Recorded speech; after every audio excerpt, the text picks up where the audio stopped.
Aujourd'hui, j'ai envie de te parler d'un concept que tu connais bien et que je connais bien d'ailleurs, c'est ta zone de confort. C'est cet espace mental et physique où tu te sens en sécurité, où tout est prévisible et familier. C'est comme un territoire que tu connais par cœur.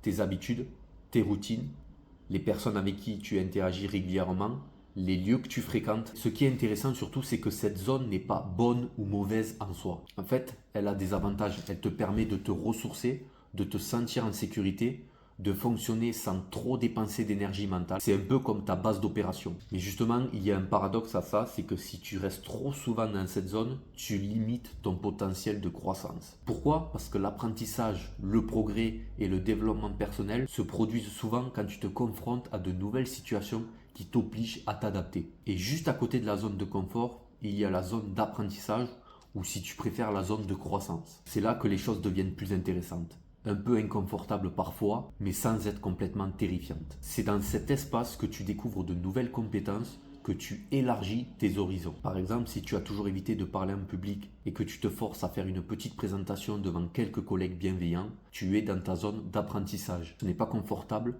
mais c'est gérable et tu en ressors grandi. Après, fais attention à ne pas confondre ta zone d'apprentissage avec ta zone de panique, où le stress est tellement intense qu'il devient paralysant. Par exemple, si tu crains la prise de parole en public et que tu te présentes devant un auditoire de 500 personnes sans préparation, tu vas être dans la zone de panique.